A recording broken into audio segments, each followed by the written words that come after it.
Hey, what's up, everybody? You are listening to the Success Playbook podcast. I am so excited for today's episode. She is royalty. She is the epitome of women in sports. I am truly excited to have none other than Miss Joy Taylor. What's up, Joy?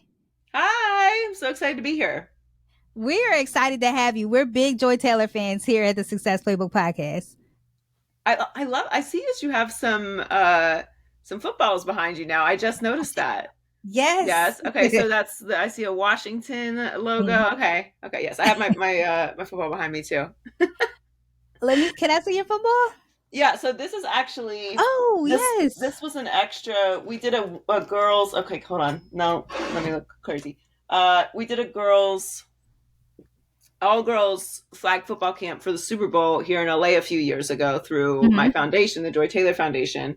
And we gave these out to the MVPs of the camp. And so we had an extra one made just, to commemorate. So this was our ball. So the Gridiron Girls, Dr. Jen Welter, the first female coach in the NFL for the Cardinals. And so we did it together. So that was really cool. So that's so cool. Football. Let's see if I can get to stay up there again. Okay. That's so cool. So the one I have, my 9 to 5, I work with the Washington Commanders. That is from our 2020 NFC East Championship football. So we all got one. Love that. Yeah. Awesome.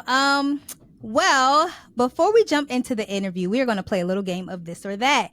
Okay. Now, for some of our new listeners who may not be familiar, this or that is our opportunity to get to know Joy a little bit better. I'm going to present Joy with 2 different options, and she's going to select one and explain to us why she chose that. All right, Joy, you ready for the game? I'm ready. Awesome. So, podcasts or books? Books. I do love a good podcast, but because I'm constantly talking and I'm constantly consuming a lot of media, I consume podcasts more in bites than the whole entire podcast usually. Okay. And a book to me, I really don't like to read fiction. So, I have a lot of books behind me, but I really like to read about historical figures. I like to read history. I'm reading a book right now called The Patriarchs, which is a study about the origins of patriarchy. So I don't really read light, but I like to watch my fiction. So I love a really well scripted, well acted, well written, show. So I'll allow myself to consume one reality show or so a year. So I'm being very long-winded here, but the point is, yes, I do podcasts, but I do them more in chunks. I'll go listen to the chunk of the podcast that I want to listen to. Okay. And I default to books. Okay. I'm intrigued by the one reality show a year. What are you watching? So that's actually not true because I'm starting another one right now. But I watched what was that show? Love is Blind. So I originally hadn't watched it. I watched the first one like we all did during lockdown, but I had kind of gotten away from it, and then this season everyone was telling me how crazy it was, and I was like, yeah. And then I was like, all right, now I have FOMO. I've got to get in on the conversation, and thank God I did, because what a drama. But yeah, so I'll definitely consume one of the big Netflix reality shows a year, and then go on to a lot of their fiction stuff. Okay.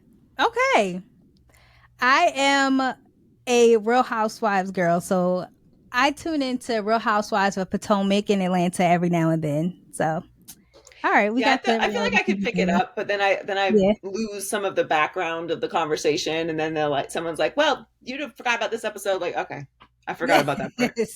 Yes. Okay, awesome.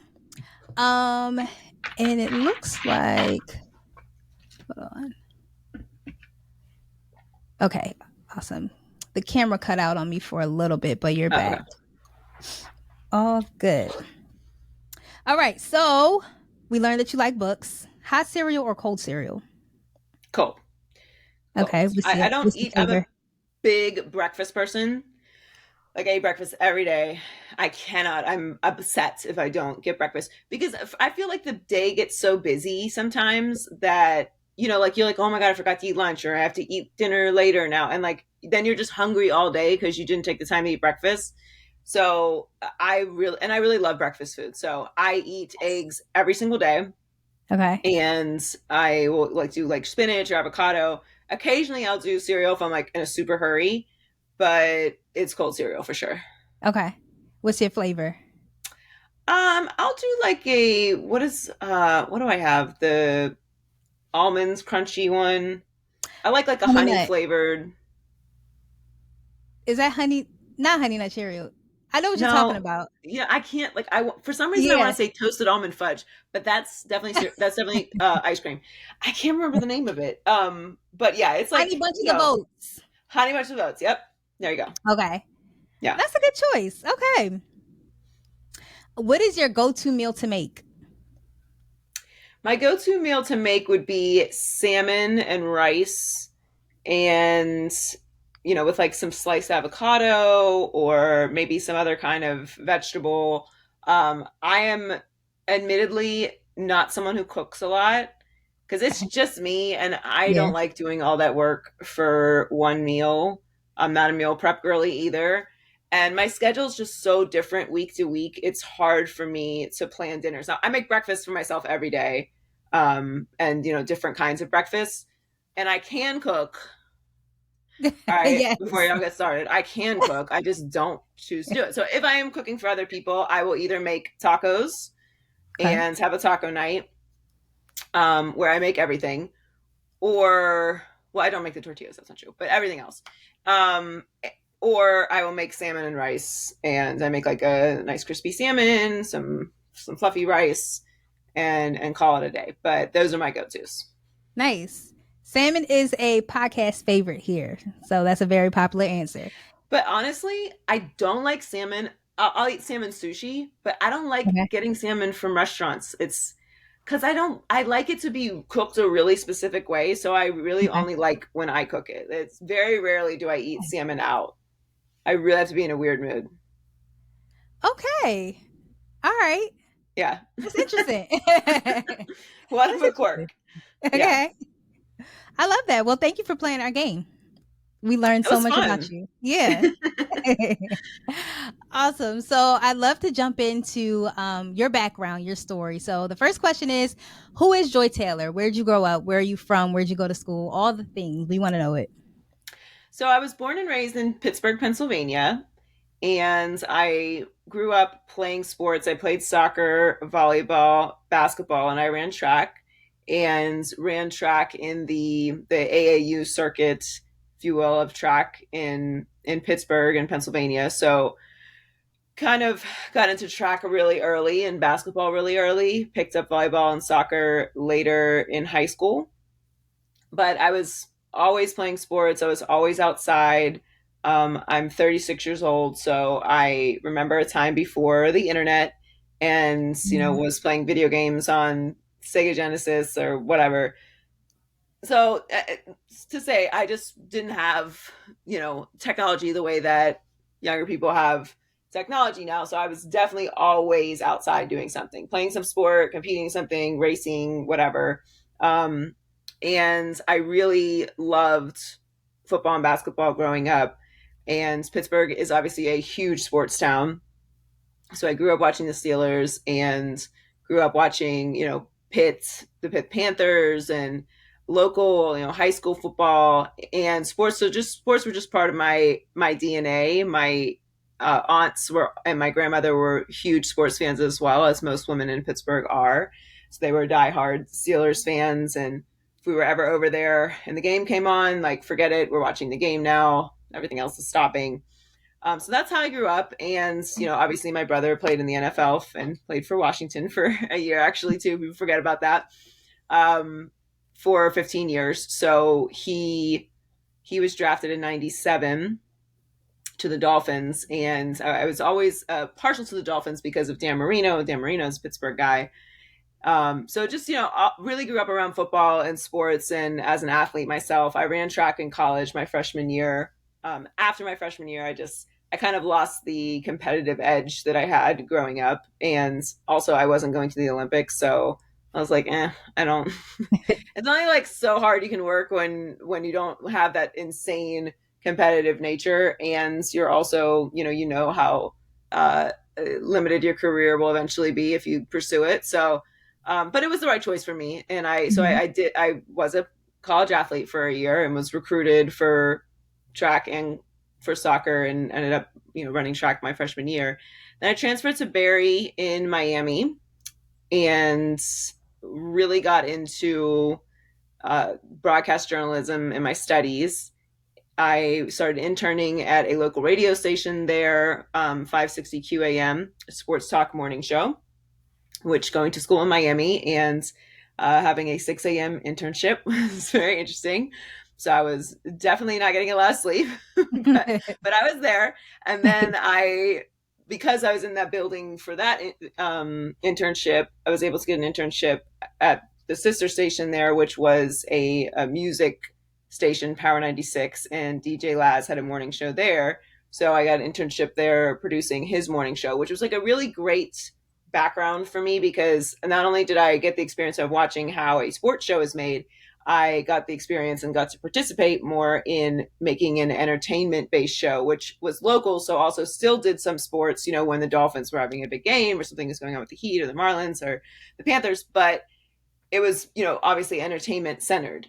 And now the world of sports and entertainment is there's so much crossover, so Mhm. it really gave me a good base of how to do a show that was entertainment first, and what that looks like and sounds like and feels like for the audience, and getting a background in sports talk as well. And then eventually, when I got the opportunity to, I was a producer for several years, part-time producer, and I would freelance. And when I got the opportunity to host my own morning show in Miami, which I hosted for several years, the Zazzle and Joy show, that was a big part of our show. Was, you're doing a 4-hour local show, you really have to fill time, and it's not always the busiest time of year. And so how do you implement entertainment based stuff for the audience that is kind of sports adjacent and like can relate to the audience, and produce an entertaining and fun show that brings people into the room.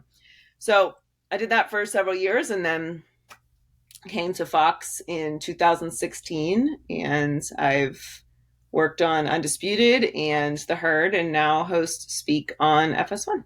So very condensed version of the story, Yeah. but that was how we got here. Awesome. And I would love to hear a little bit more about your experiences as an intern. Because when I hear about, people who interned at radio stations in like sports or entertainment, they always compare it to like the Diddy making the band kind of feel, where it's like, you got to get it, you got to grind. So share it with us a little bit about that experience. And if you have any funny or memorable stories, we'd love to hear about it. Oh, I have lots of stories. I I interned in 2007, 2008 to 2009, like that window. And um we we joke about that internship and called it the hard knocks internship. I mean, at that time, you were not getting paid Yep. for your work. There were actually, quite a few people in the building who were there not getting paid. That's just not the industry anymore. Mhm. Thankfully, I still believe there's value in doing certain things for no pay, but they generally are associated with the charity, or it's you're shadowing someone for a day. Mhm. There's not. There comes a point where you need to be paid for your work, and that's what it is. You're doing work. But at the time, I was not, we were not getting paid, so that's one. So you're doing the internship and then going to school and then going to work at the end of the day and then waking up and doing it all over again. But it was a invaluable experience for me. Like, it changed my life in many ways and gave me just an incredible uh start as far as my abilities, knowing how to stack a show, how to book a show, how to pivot when something happens, how to, you know, uh, be getting over the anxiety of calling, a big talent and asking them, like, are you coming? Just all these like little nuanced things that have stuck with me throughout my career. And those experiences and those internships and those relationships from those internships Mm-hmm. have helped me in many parts of my journey. Um, so yeah, I'm very grateful for the opportunities that I had there. And I always encourage young people to get internships and to really try to get the most value out of the internship that you can. Don't just show up and be quiet and just, you know what I Mm-hmm. mean, just kind of go through the motions, because a lot of internship programs really will not do a lot for you except for add something to your resume if you're not an active participant. And for me, I asked for more responsibility. I was like, I want to produce the entire show. I want to handle everything, um, and I was given that responsibility. So I really learned how to do those things, and I I'm really grateful for those opportunities because they really helped me. There's lots of stories that I could not tell. They're in the vault. But or I'll tell you what, when we meet each other. Um, but one really great story, well, very sad story, but had a significant impact on me. One day we came in and um, Laz he's a very local guy. He was very ingrained in the community and very interactive with our audience. Um, and that's, having that connection with the fans of the show and the audience is, to me, I think even on a network level, is still very important. It really makes people feel connected to the show. And there's a great amount of equity there because they're the reason why, you have a show. It's people Mm-hmm. watching the show. So I think there's a respect factor, and a relationship between talent and the audience that needs to exist. So anyway, we came in to do the show one morning, and Laz gave me a piece of paper, and he said, "Hey, can you reach out to this woman? She's been trying to get a hold of me. We're about to start the show, but can you see, what it is she needs, what she's reaching out for?" So I went into the other studio and called her, and she said that this past weekend there was a drunk driving accident, and a family had just dropped off, maybe the mother or something at work or church, and the father and three children were sitting at a stoplight, and a drunk driver full speed slammed into them and instantly killed all three children. And they're trying to raise some money for the family to help with the funeral costs at their church. And please forgive me if I'm missing any of the details of the story, but that's essentially what happened. And she was like, can you just mention it on air to see if anybody wants to donate or like, help out in any way? And so I said, sure, like, let me get your information. I'm going to go talk to Laz, and I'll give you a call back. So I go into Laz and in the break, and I tell him what happened, and he said, scratch the rest of the rundown for the show. Do a we're gonna do a phone fundraising for them today, and that's it. Like, that's what we're gonna do today. So I call her back and I tell her, and then we just proceed to talk about the story. She comes on air, explains what happened for the family, and just local celebrities were calling in and donating thousands of dollars. I don't want to misquote anybody that called in. I want to say Pitbull and Timbaland. And people were just driving by the station. They were leaving work on their lunch break to come by and just drop off $5.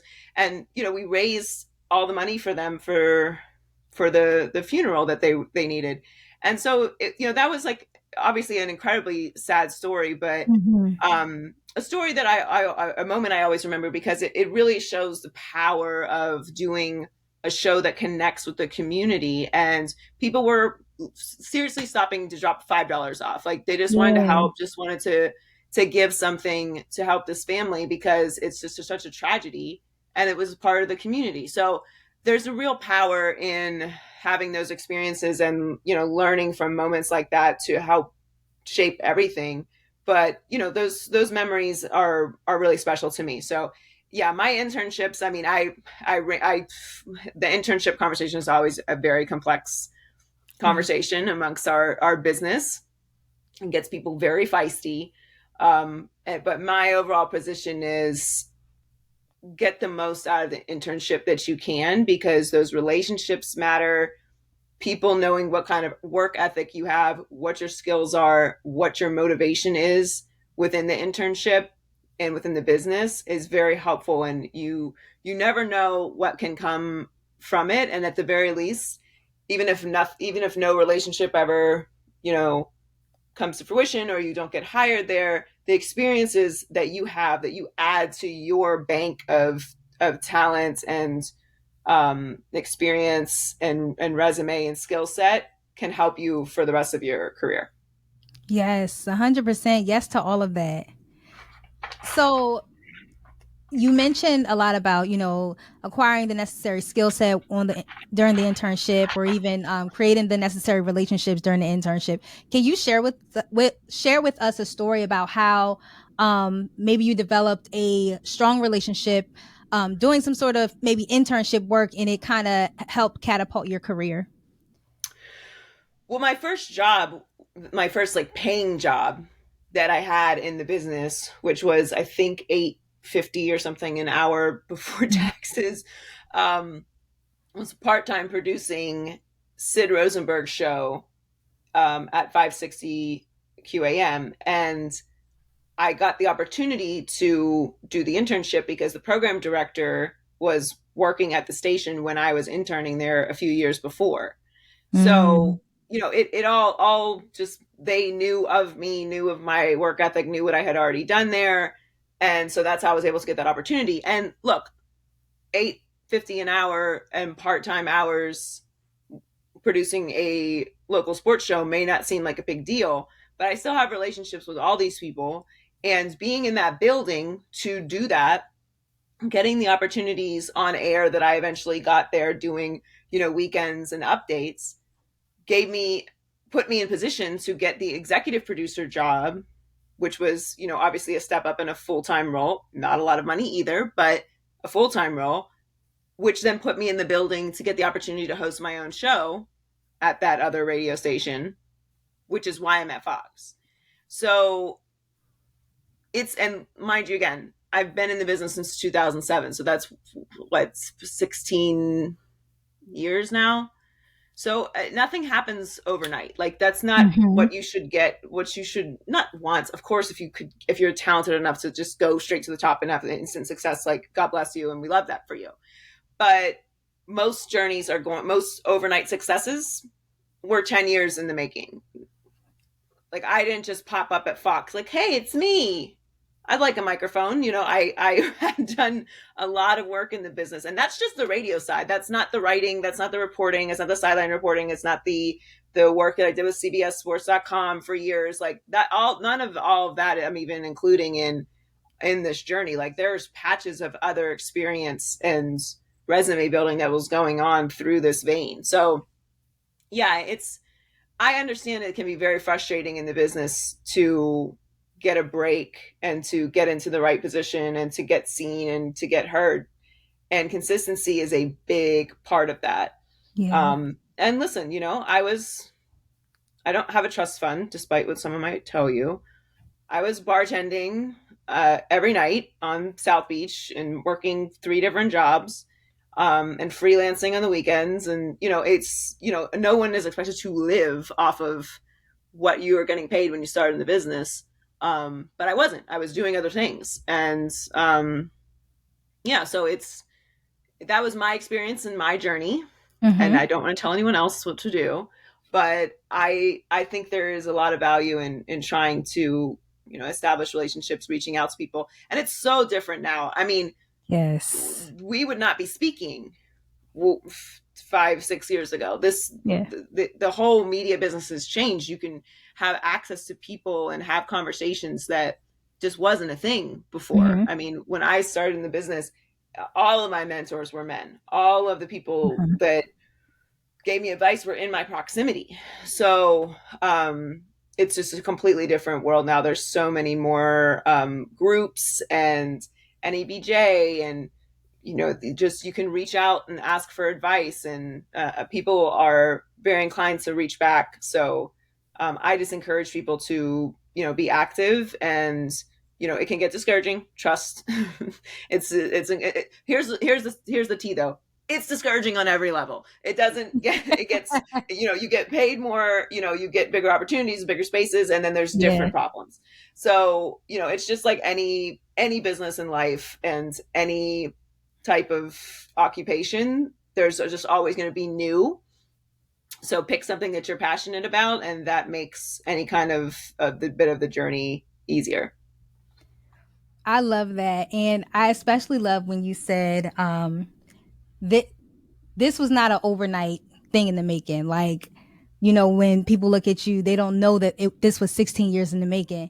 And I say that myself as well. Like on Instagram, yes, you may see the pictures on the field and it looks cool, but nobody was checking for me 10 years ago when I was a mascot for a minor league team, right? Or when I was making, however much. And it probably looks like, even similar to you, like maybe people think you just popped up on Fox, but no, like you started grinding 16 years ago. My grind started 10 years ago, and it was literally a hustle. And I also come from the land of unpaid internship. So I was going to school in Delaware and driving up to Philly to the Sixers arena, just trying to figure my life out. So I love that. I love everything you just said.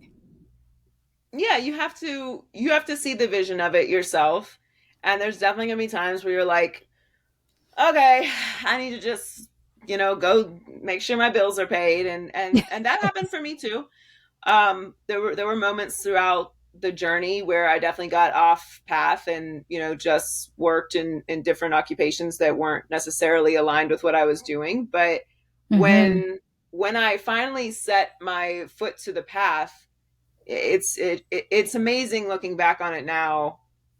And I mean, man, the times where I was like, this is BS. but it's I have such an amazing job. I'm so grateful for it. Yeah. And even in the times where I'm like completely frustrated with whatever else has come up, it's it's such a blessing to be able to do it. And yeah, I try to speak life into people about it, because it's such despite everything that's happening, the business is exploding, because sports and politics are the last thing that we watch on live television. Everything else is Mm-hmm. streaming. Everything else you record. You don't need to be in your seat to watch the Real Housewives show. Yep. Love is Blind is a series. So our consumer habits have changed so much because of on demand that and streaming, that sports is an absolute premium. There's a reason why all of these sports rights these contracts are obscene, and the amount of Yeah. money that is pouring into teams, and every team that is sold is like 6 billion, 7 billion, just going up in price. And all of that surrounds the business as well. You have gambling, so there's a whole new stream of jobs and opportunities for people through the sports gambling sector. You have esports. You have like Mhm. there's so much coverage, and podcasts and YouTube and radio still, and television, and there's just a lot. And if you have something that you're passionate about in the space, you can really reach it.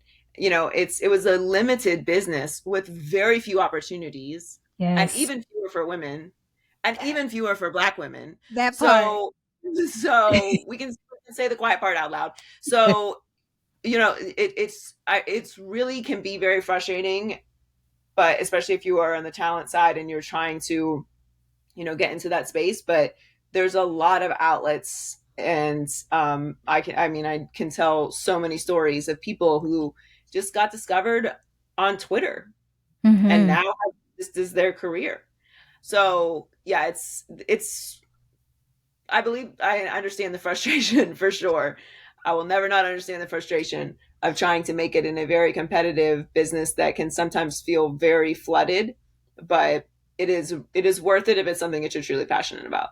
Yes, 1000%, 1000%. And you kind of started to lean into my next question, which I love. Um, so let's talk about all things Black women in sport. Yay! Shout out to us. We're the unicorns. So for me personally, it was definitely a journey getting comfortable wearing my natural hair in Mhm. the office. And mind you, this is just a couple hundred people that I have to worry about. Now, you being on the television screens, streaming to millions and millions of people, I would love to hear your story about, natural hair, how you got comfortable in your own skin, and what that journey looked like for you. So really, I started trying to. I mean, I straightened my hair for a long time, and as you know, you kind of can't even find your curl pattern after a while. Like Yes. it just kind of does what it does. And for me, doing a daily show, I mean, I was putting heat on my hair 5 days a week. And then, I mean, God forbid I do anything on the weekend to add to that. So it wasn't even just like a normal amount of damage, like a manageable amount of damage. Just like that's a lot to do to your hair. So right before right before 2020, I stopped straightening my hair and was doing still heat but curling it to kind of try and like bring the pattern back. Hmm. Um, but again, still styling it 5 days a week. And then COVID happened. So it gave me an opportunity. One, also because we weren't in studio for almost 4 months, I think. And when I was doing the show from home, because I was on Heard, we're doing a radio television simulcast, I had to wear this like old school radio like headset that you would wear out at like training camp or something if you're doing a live remote. So there was no sense or point in doing anything really to my hair because I'm immediately putting this headset on. So it was like a bun or like a braid, every day for almost 4 months. But it gave me the opportunity to not put any heat on my hair to start Yeah. that journey because on a natural hair journey, you have to commit to no heat. Hmm. Like you got to commit to it, and it's like okay, but your hair is not healthy enough to not to style it without heat because it's just like so.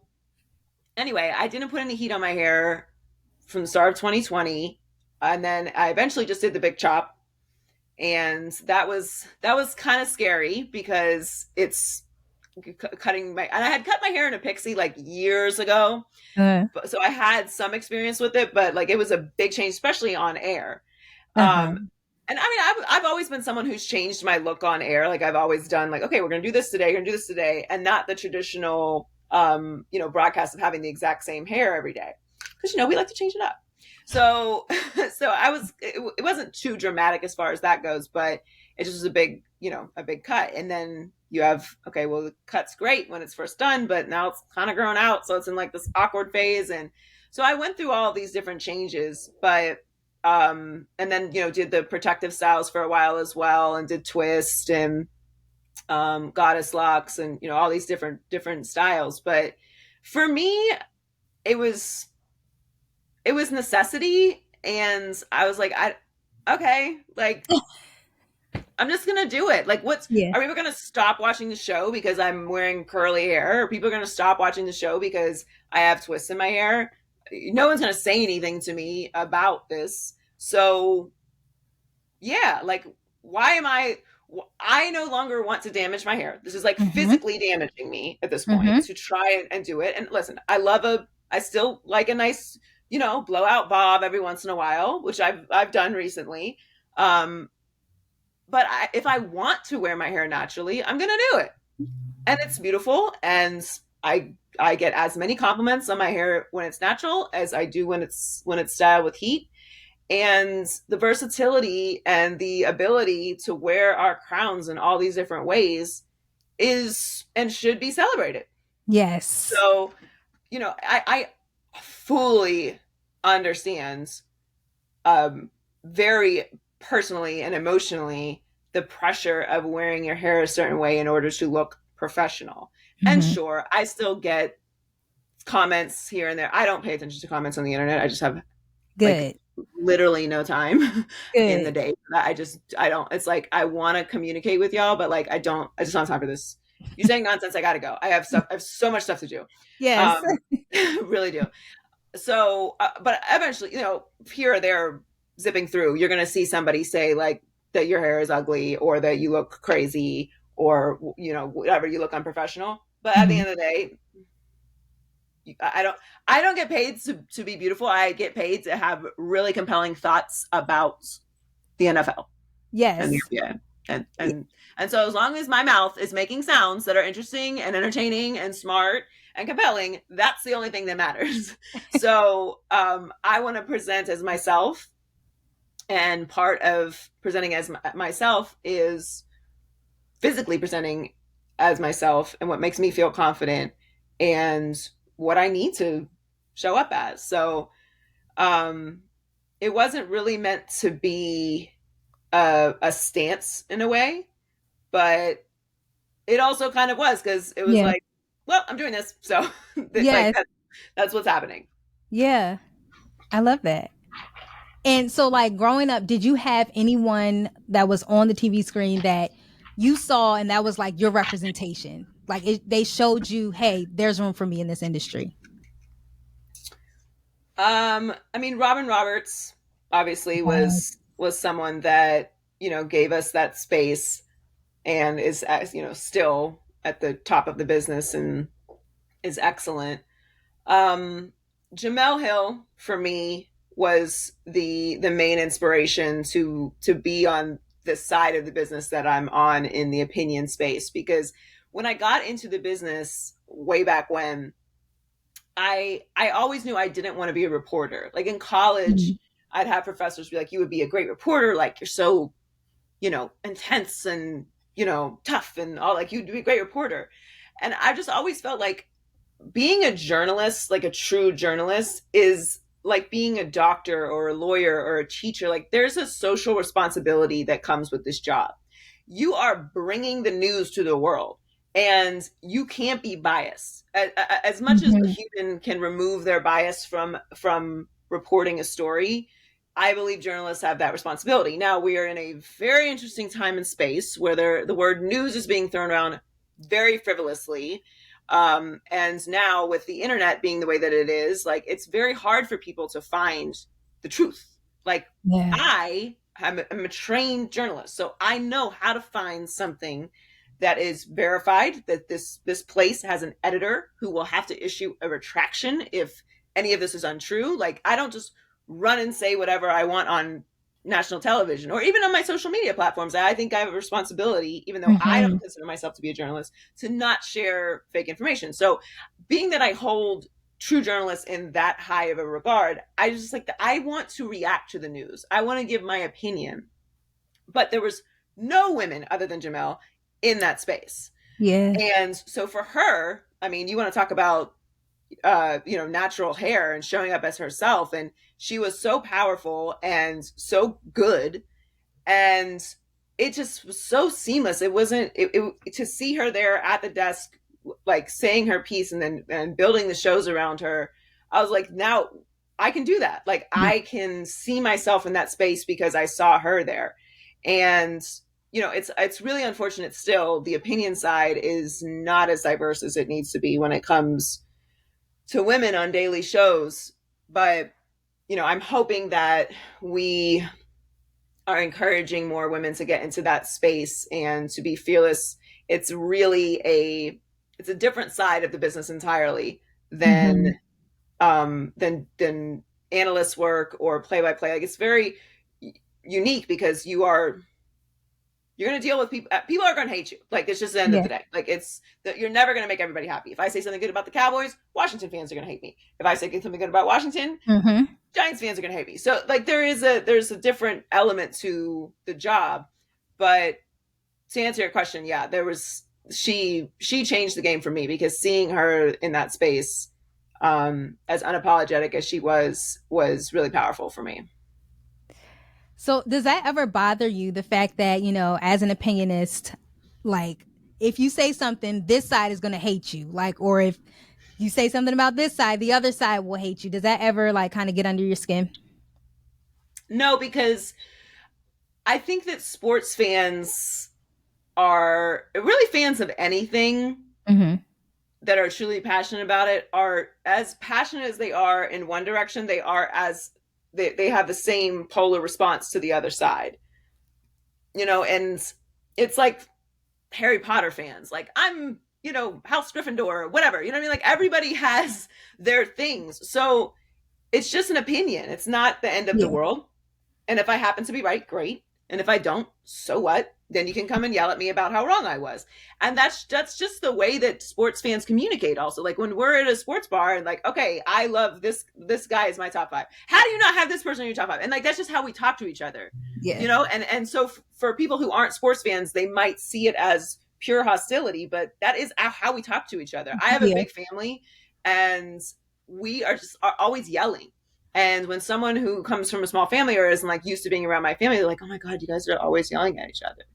I'm like, "Well, we're not yelling at each other. We're yelling Yes. with each other. Like we have to yell because there's 25 people in the room." So Yes. it's just like it's just the environment. There's obviously a lot of unnecessary, over the top reaction and name calling and racism and sexism that is added into this by groups and individuals Mm-hmm. who default to that. But it doesn't hurt my feelings if Cowboys fans are like, she's stupid and, why does she have a job? Like, well, let's see if you get past the divisional round this year and then maybe I can keep my job. It's not that serious and it's fun, it's like a little battle every day. And if you like that, which I do, then it really is a fun job. And I do it on the show, with the guys. And we rarely agree on anything, and that's fine because everybody doesn't agree on things. You like one thing, I like one thing. That doesn't make you, well, in some cases, but if we're talking about sports, Yeah. you prefer this, I prefer that. Like that's just the way it is. Everybody has their preferences and their teams and their loyalty and opinions, and Mm-hmm. that's the fun part of sports is giving predictions, finding out if you're right, picking things and being loyal and experiencing things and being able to say you were there or say that you've suffered through the 30 years of no winning and now you get to climb to the top of the mountain with your team. So it's fun for me. Exactly. It's all fun and games. Um, It is literally all games at the end of the day. literally. We are not saving lives. Exactly. So here on the Success Playbook podcast, we know that taking L's or failure, adversity, etc., is something that drives us closer to our journeys of success. So I would love if you can share one example of an L you may have taken and how it helped shape you into who you are today. Oh yeah, I mean I've taken a lot of L's, um, a lot of L's, but I agree. I think, and some athletes say it a lot that you remember the losses more than the wins. And I think competitive people or people that are in particularly hyper competitive industries can feel those losses maybe a bit more because it can change the course of things in a very impactful way, and it can change legacies and change history if you're talking about athletes. But I think the point of that statement is failure has a very impactful energy on people, and how you handle failure, how you pivot from failure, how you compartmentalize failure, how you remember failure can really affect you in a very profound way. So, yeah, I mean, I can think of a lot of times that I've been told no or something has happened. One particular one was I was ready to make a transition from just producing to doing more on air work. And I had gotten an opportunity to do updates at the radio station. And I can't tell the whole story in its entirety, but basically what happened is I was told I was not ready. And I felt that I was ready. And it was very frustrating for me. And I was already doing the job. So I was actually ready. But I took it as okay, if this place doesn't see me in that light, then I need to be somewhere that does see me in that light. So I'm not going to overreact. I'm not going to just like quit my job or freak out, but I am going to start looking for more opportunities in other places. I've been getting too comfortable here. This is the universe's nudge that it's time to start getting active again. Mm-hmm. And so I did, and I was blessed to get another opportunity, and it ended up being a better opportunity, and it positioned me for a better opportunity, which positioned me to get to Fox. So had I taken that L, had I taken that no, and said, okay, well, they're right, and I need to do more of this, or I'm not ready, or okay, I'm just, I think I'm ready, but I'm just going to keep doing what I'm doing. Maybe we wouldn't even be talking right now. Mm-hmm. But it's important that the reality is you're going to be told no all the time. I get Yeah. told no all the time. Still today, I have something going on, projects coming down. There's something that we're working on. It's no, it's no, no, no, no, no, no. Sure. They're all just doors closing and positioning you for what you're supposed to be doing. It's really hard to flip your mind to believing that and and accepting it. And sometimes they really hurt because you put a lot of work into it and you really want it, and it's just no, and it's not even fair, and it's it was a relationship that somebody else had that got them in, or they gave the job to their nephew or whatever. There's really unfair things that happen throughout the course of your career. But man, like, thank God that happened. I'm so grateful that that happened, because I was so mad and I was so frustrated. And I'm a Capricorn, so I don't cry in public. So if I cry in public, I'm either like something horrible has happened, or I'm trying to attempt from being violent, and it's internalizing as tears. I was upset, but it was one of the best things that ever happened to me, was that no, it really was just like a hard break and just turned the wheel in a totally other direction, in a better direction, and it's just been going up since then. So yeah, I Yes. mean, it's really important. I mean, luckily for me, I was able to very quickly compartmentalize that L, because I got the next job, which was way better and more money and all these other things. um Sometimes it takes a little longer to reflect back and see, like, oh, okay, good thing I didn't get that job. I thought I wanted to get in that part of the business. Turns out they just shut that whole department down. There's all these different things that Yes. happen, and it's okay to be upset. Don't let anyone tell you, like, oh, get over it, let it go. It's okay Mm-hmm. to process even the smallest amount of grief, even the grief of being told no. It's okay Mm-hmm. to live in that for a day or two, to have a glass of wine and pout. It's okay to feel things, but don't let it become so much of a part of your journey that you stop trying, or that you grow resentful, because there's so Yes. much more out there for you. And you're never going to you're never going to stop hearing no.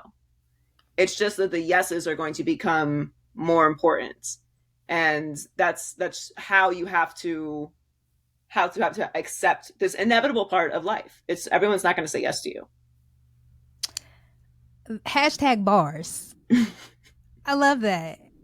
Everyone's not going to say yes to you, and you're not going to You never. don't want everyone's yes. Why would you Exactly. want to be for everyone? It's like when people are like, "Are you mad people don't like you?" I'm like, "What a blessing! Oh my God, thank God everyone doesn't like me." Why would I want to be liked by everyone? First of all, it's impossible, and that sounds exhausting. Yes. And there are legitimately people I don't want to like me. Like, I want you to feel animosity about who I am and what I represent and what I stand for. You should be feeling heat about who I am. There are certain Heck, groups of people that should feel that way.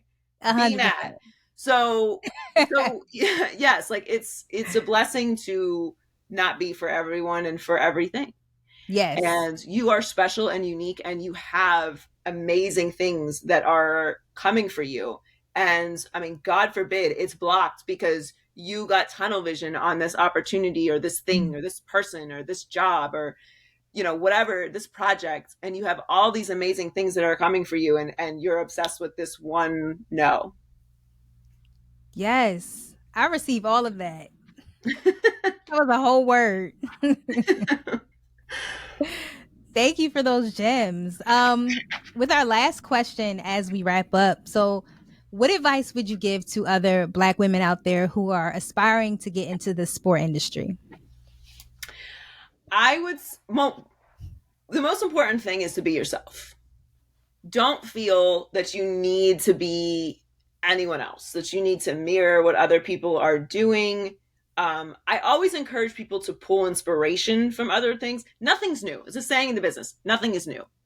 And I just had a conversation last night and repeated those words because sometimes we feel so much pressure to like stand out in this completely, we have to invent something. We have to, create this whole new role or lane. Like all the shows, you see it, you see the framework. Like what works. So if there's some TikTok trend that somebody's doing that you feel like, oh, I could do that, I could be consistent with that, or I like this style of content, like I'm gonna do quick cuts, or I really like to monologue, I'm gonna do monologues, whatever it is. However you live your life, whatever your personality is, whatever makes you unique, lean into that. You don't need to be anybody else because really you're going to be best at being yourself. Mm-hmm. And sometimes there's this pressure to appear, to show up, to speak like. None of that matters.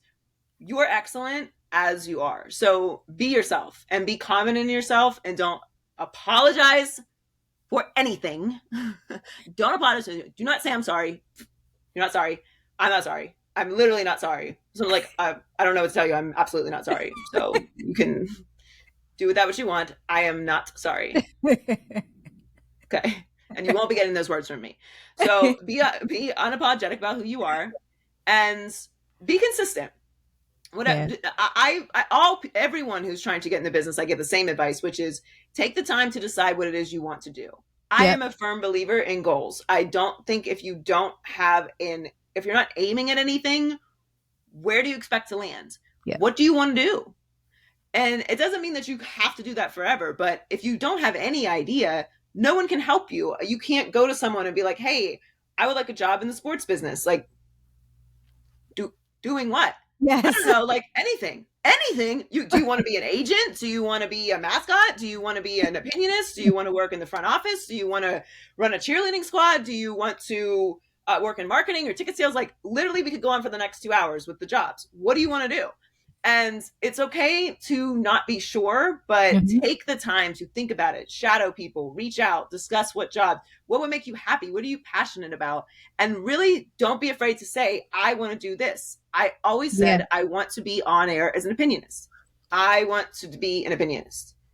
I want to be Stephen A. I want to be Skip Bayless. I want to be Colin Cowherd. I want to be Michael Wilbon. I want to be an opinionist on air. And Jamel Hill. I want to be Jamel Hill. That's what I want to do.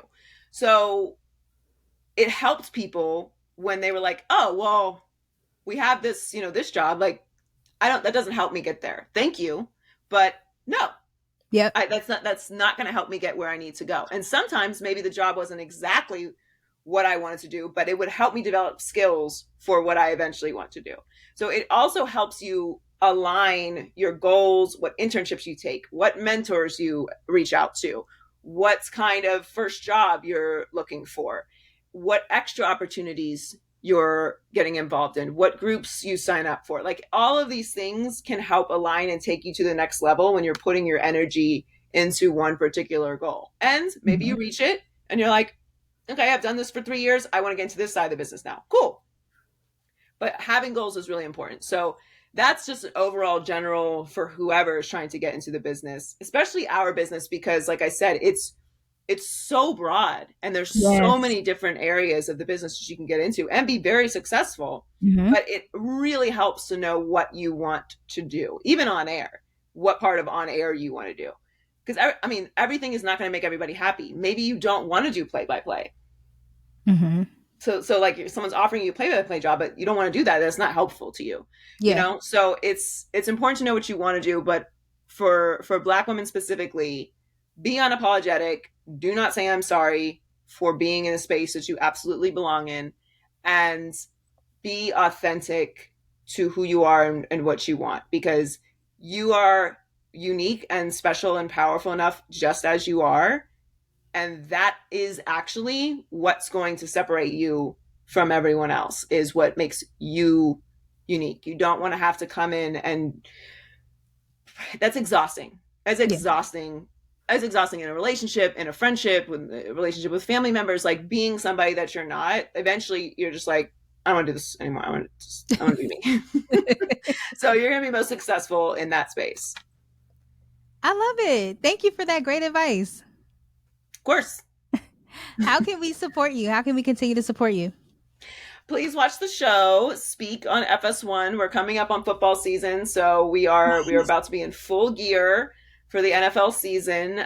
Speak on FS1, 4:30 p.m. Eastern, 1:30 Pacific, and you can follow me on social media at Joy Taylor Talks and my foundation at Joy T Foundation. We have some stuff coming up that's I'm pretty excited about, and yeah, we'll just any new announcements will be on those channels. But I really appreciate talking to you. This was wonderful. Thank you for having me. Same here. Same here. Listen, you are a new family of the pod, so you're welcome back anytime. Love that. All right. Thank you, Joy. Thank you.